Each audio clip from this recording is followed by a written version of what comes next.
À la une de l'actualité, malgré le terrorisme et l'insécurité très prononcée dans l'espace communautaire UEMOA, les dirigeants de l'espace se disent toujours déterminés à travailler pour la libre circulation des personnes et des biens.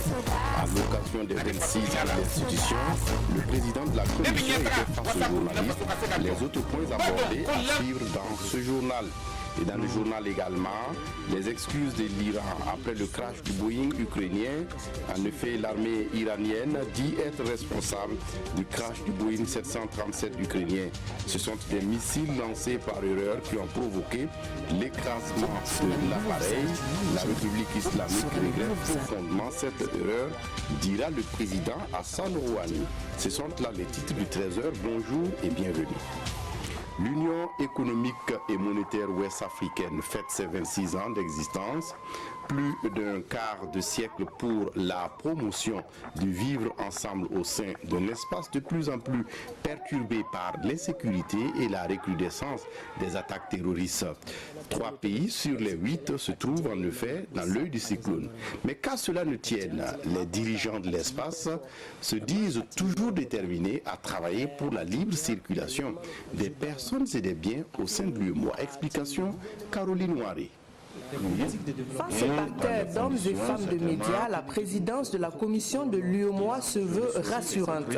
Le défi sécuritaire auquel fait face l'espace communautaire ne pourrait en aucun cas remettre en cause l'engagement des politiques à assurer la libre circulation des personnes et des biens.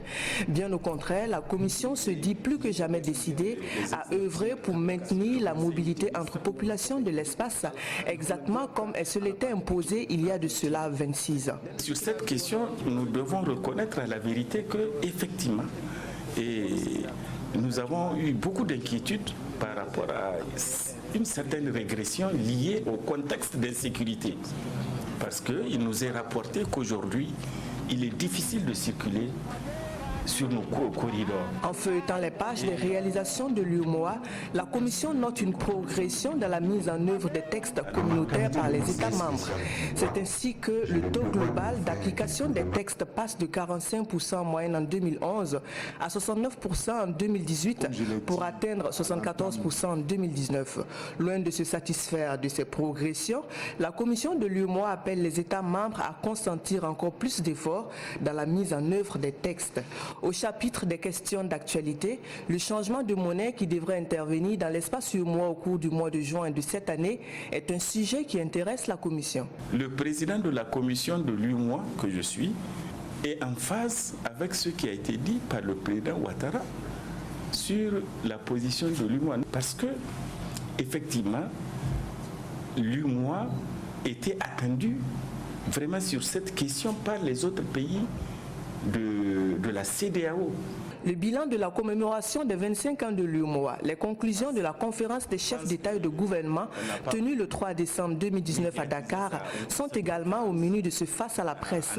2 activités pour lesquelles la Commission dit sa satisfaction au regard de l'engouement des populations pour la première et de la décision de soutenir les États touchés de plein fouet par le terrorisme pour la seconde. Communication sur cette question. Et puis l'ONG Stand for Life and Liberty a tenu ce matin à Ouagadougou une conférence de presse pour présenter l'ONG aux hommes de médias et les activités qu'elle compte mener à l'avenir. Profitant de l'occasion, les responsables de l'ONG se sont prononcés sur des questions d'actualité comme le sommet de Pau en France et l'avènement de l'ECO. Adama Koulibaly pour les détails. Porté sur les fonds baptismaux en avril 2019, Stand for Life and Liberty est une ONG qui intervient dans la promotion des droits humains, l'éveil des consciences, le panafricanisme ou encore le développement à travers le monde. Pour son baptême de feu, l'organisation fait une analyse de l'actualité nationale et internationale. Tout d'abord, les relations entre les pays du G5 Sahel et la France dans la lutte contre le terrorisme. Notre position sur la participation des chefs d'État du G5 Sahel à la conférence de Pau est claire. Nous sommes pour que la France éclaircisse sa position au G5 Sahel, car il est incompréhensible que des colonnes de groupes armés traversent des frontières et viennent attaquer des bases militaires alors que la France fait voler des drones au-dessus de nos têtes. Sur le plan économique, c'est la question du passage du franc CFA à l'éco qui était sur la table, tout en saluant cette future transition ainsi que l'arrêt de la centralisation de 50% de nos réserves de change au Trésor français. La structure dénonce le maintien de la parité fixe. Nous dénonçons la parité fixe maintenue avec l'euro à cause de ses méfaits sur nos économies.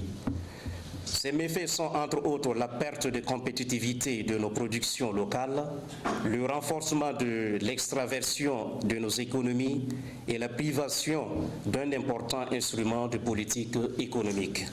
En collaboration avec Stand for Life and Liberty International basée aux États-Unis, la coordination nationale dit être disponible à mettre ses compétences et ressources à la disposition de l'État dans la lutte contre le terrorisme. De son côté, pour lutter contre la radicalisation et aider à renforcer la culture de la paix, la CEDEAO vient de lancer une formation des imams et de maîtres coraniques des 13 régions du Burkina Faso. Une vingtaine d'entre eux ont été en effet formés sur les notions de paix, de droits humains, mais aussi les techniques de promotion de la tolérance. Des détails avec Ismaël Diloma Sirima. Des imams et des maîtres coraniques outillés pour barrer la route à l'extrémisme violent. Pendant près de 3 semaines, ils ont amélioré leurs connaissances sur l'éducation et la culture de la paix dans le but de contrer la radicalisation des populations. Ils ont reçu aussi des notions sur les droits humains, de même que sur la justice. Nous avons pu arrondir un peu des visions qui étaient plus ou moins contradictoires. Donc nous pensons qu'une fois de retour au niveau de nos localités, nous allons pouvoir impacter positivement le grand public, de sorte à ce que la jeunesse puisse se méfier sur les groupes terroristes, les groupes armés, de sorte à ce que nous puissions vivre ensemble dans la société, une société paisible. Ce sont ces résultats qui sont visés par la CEDEAO, la structure organisatrice de la formation. Dans cette perspective, elle bénéficie du soutien du ministère de l'administration territoriale.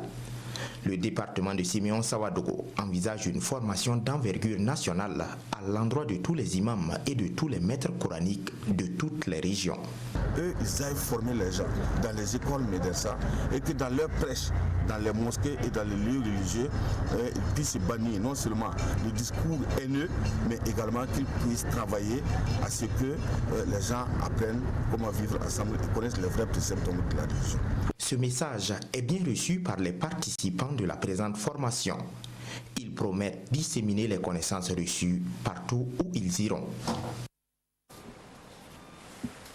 Le Burkina Faso à la recherche d'un système performant de protection sociale à l'intention du secteur privé. Ce vendredi, le secrétariat permanent du Conseil national pour la protection, en collaboration avec l'UNICEF, a organisé une rencontre à l'intention du patronat burkinabé. Une rencontre qui a permis de revenir sur les dynamiques de mise en œuvre de la politique nationale de protection sociale. Amadine Lalsaga. Le secrétariat permanent pour la protection sociale multiplie son plaidoyer pour l'implantation d'un système de protection sociale cohérent et efficace au Burkina, avec en ligne de mire la réduction de la pauvreté. Ces participants, issus des organisations des employeurs du secteur privé, renforcent leurs capacités en matière de protection sociale. Cette formation pour le secteur privé, ça rentre aussi dans une considération que nous avons engagée depuis fort longtemps. C'est envoyer tous les acteurs qui sont dans la dynamique de la mise en œuvre de la politique nationale de protection sociale à être outillés sur ces questions-là. Et nous avons engagé des formations à l'égard des acteurs des ministères, des ONG, des associations qui sont du domaine de la protection sociale. Il était de bon temps aussi qu'on puisse engager les choses aussi avec le secteur privé qui prennent une part active dans la mise en œuvre de la politique nationale de protection sociale. Cette présente formation permettra aux 40 participants de cerner l'importance de la protection sociale dans la lutte contre la pauvreté et la vulnérabilité d'une part et le mécanisme de protection sociale mis en œuvre au Burkina, notamment l'assurance maladie universelle, partie intégrante de cette politique d'autre part. On en vient au grand format de ce journal, l'état chaotique des voies dans certains quartiers périphériques de la ville de Bobo-Dioulasso. Une situation qui n'est pas sans conséquence pour les populations, des populations qui désespèrent des services municipaux censés assurer la réhabilitation des voies urbaines. Et pourtant, ce ne sont pas les moyens qui manquent à la mairie de Bobo-Dioulasso. Constat à Bolibana, un des nombreux quartiers périphériques qui sont dans la situation avec Karim Sissé. Bolibana, ce qui signifie en langue djoula, la course est terminée. Un nom qui en dit long sur l'éloignement de ce quartier par rapport au centre-ville de Bobo-Dioulasso. Dans ce nouveau quartier, circuler relève d'un parcours de combattants, faute de routes praticables. Sur ce qui sert de route, on assiste tous les jours à des acrobaties pour rallier le centre-ville ou le quartier. Ici, difficile de parler de respect du code de la route. Chacun libère son génie selon son entendement. La fin justifiant les moyens. L'état des voies, vraiment, c'est dégradable. Vraiment, les voies ne sont pas praticables. Depuis qu'ils ont fait le lotissement, on n'a jamais eu de tracteurs ou des machines venues arranger les voies. Les voies sont vraiment... c'est pas praticable. Ils n'ont qu'à pardonner ouvrir les voies d'accès lorsqu'ils font les lotissements. Sinon, j'avoue que ce n'est pas du tout facile. Sans la route, rien n'est possible. Cette situation de route en piteux état n'est pas sans conséquences pour les habitants. Aux pannes des engins fréquentes s'ajoutent les accidents. À Bolibana, on reçoit rarement de la visite d'amis, de parents et de connaissances, et cela, même en cas d'événements sociaux, nous confient les habitants. Le mauvais état des routes fait que nous sommes comme en quarantaine. Personne ne vient nous rendre visite. Et pourtant, c'est un quartier qui est peuplé. La situation à Bolibana traduit celle de la quasi-totalité des quartiers périphériques de Bobo-Dioulasso. On se souvient cependant que la commune s'est dotée d'engins lourds de terrassement pour la réalisation et la réhabilitation des voiries urbaines. Une dotation qui avait suscité de l'espoir. Mais jusque-là, rien n'a changé et les populations attendent. La capacité réelle même de la commune en termes de personnel qualifié pour pouvoir non seulement, il ne suffit pas d'avoir quelqu'un qui conduit un bulldozer et une niveleuse, mais il faut quelqu'un qui est là pour concevoir et pour conduire même les travaux. À ce niveau, je pense que nous avions eu des petits soucis, ce qui du reste a motivé le recrutement. Vous avez suivi un peu de certains techniciens au niveau du génie civil qui sont présentement en stage probatoire. En attendant les actions de la commune, les habitants ne manquent pas d'initiatives de réfection de routes à l'image de ses enfants. Issoufou Gbané, le directeur général de la Banque Atlantique, a été distingué pour ses efforts à la tête de cette institution financière qui contribue au financement de l'économie burkinabé. Fait chevalier de l'ordre des talents, c'est le ministre de l'économie, des finances et du développement, Lassane Kaboré, qui a remis hier soir au directeur général de la Banque Atlantique Burkina Faso en fin de mission cette médaille de reconnaissance au Lopoda. Après 8 ans de bons et loyaux services rendus dans le cadre du financement de l'économie du Burkina Faso, le directeur général de la Banque Atlantique en fin de mission reçoit la reconnaissance de la nation burkinabé. Au 31 octobre 2019, l'encours de crédit à la clientèle locale est estimé à 212 milliards de francs CFA. Élevé au rang de chevalier de l'ordre de l'étalon, Issoufou Gbané voit en cette distinction honorifique le signe d'un travail bien accompli. La Banque Atlantique a financé beaucoup de projets au niveau du Burkina et c'est plus de 200 milliards que la Banque Atlantique a injecté dans l'économie burkinabé. Et je dirais les efforts continuent, il y a encore beaucoup de dossiers sur la table du nouveau DG de la Banque Atlantique. C'est sûr que dans les jours à venir, il y aura des financements additionnels qui se feront.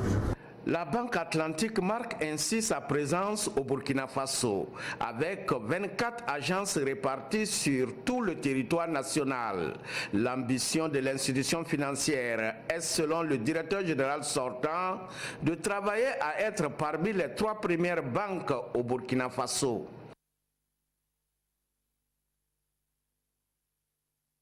Et puis on évoque cette signature de convention entre le CAMES, le Conseil africain et malgache pour l'enseignement supérieur, et la National University Commission. C'est un accord de partenariat pour assurer la qualité de l'enseignement supérieur dans les milieux universitaires en Afrique de l'Ouest. Issa Kanana. Améliorer la qualité des programmes dans les enseignements universitaires, c'est le pari du Conseil africain et malgache pour l'enseignement supérieur CAMES et la National Universities Commission NUC. Et pour matérialiser cette vision, un protocole d'accord est signé entre les 2 institutions.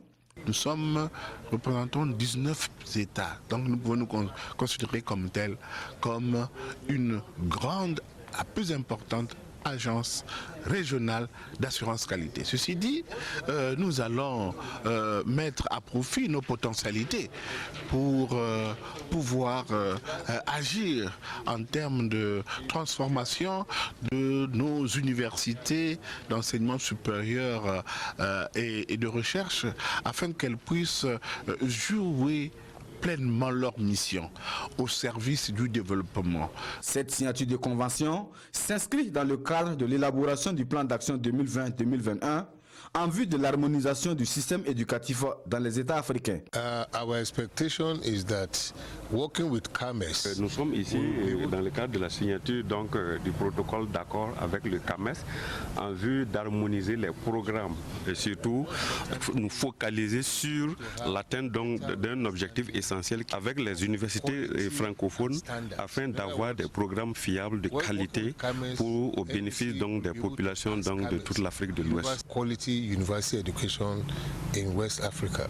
Assurez-vous, le CAMES installé à Ouagadougou au Burkina Faso et la National Universities Commission NUC basée au Nigeria ont convenu sur un accord de partenariat de 5 ans renouvelable.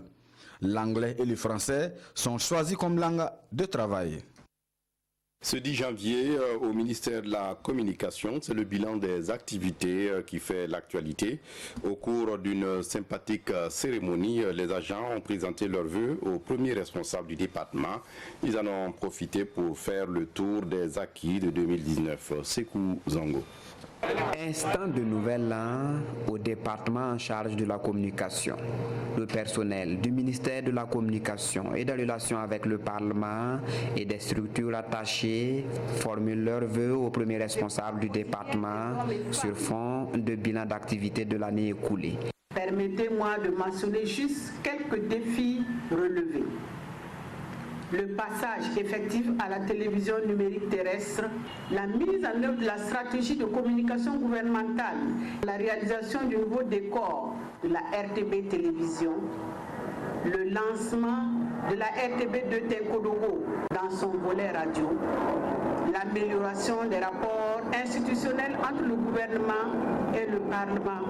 Monsieur le ministre, je vous présente au nom de l'ensemble de vos collaborateurs, des vœux de santé, de paix, de sécurité, de succès pour vous, pour votre famille et pour tous ceux qui vous sont chers. 2019 a été une année particulièrement difficile pour le Burkina Faso, selon Rémi Fulgence Dandjinou, ministre en charge de la communication. Mais 2020 s'annonce l'année de tous les enjeux pour les acteurs du département de la communication. Les Burkinabés de l'intérieur et de l'extérieur vivront une année électorale dont nous avons le devoir d'accompagner et de faciliter les éléments de mise en œuvre. Les défis sécuritaires auxquels nous faisons face nous invitent à plus de travail, à contribuer à la prise en charge et au retour des nombreux déplacés internes dans leur foyer. Tout en souhaitant un retour, ses meilleurs vœux au personnel du ministère et des structures attachées, Rémi Fulgence Dandjinou rend hommage aux aînés appelés à faire valoir leurs droits à la retraite. Et puis à l'étranger, je le disais en titre, l'Iran reconnaît finalement avoir abattu l'avion ukrainien par erreur. Le président Hassan Rouhani regrette profondément cette grande tragédie. L'armée iranienne a annoncé dans la nuit de vendredi à samedi être responsable du crash du Boeing 737 de la compagnie ukrainienne internationale, survenu 3 jours plus tôt. D'après l'enquête menée par les forces armées iraniennes, des missiles lancés par erreur ont provoqué l'écrasement de l'appareil et la mort de 176 personnes. Le président iranien Hassan Rouhani a annoncé ses regrets et évoque une grande tragédie ainsi qu'une erreur impardonnable. Le ministre des Affaires étrangères iranien pointe la responsabilité de Washington en soulignant que l'aventurisme américain a causé ce désastre. L'avion qui avait décollé de l'aéroport de Téhéran se serait rapproché d'un centre militaire sensible et a été ciblé par erreur après avoir été considéré comme un appareil hostile. Le responsable de cette erreur sera traduit en justice d'après l'état-major de Téhéran. De votre attention, très bonne suite du programme sur la RTV. Au revoir.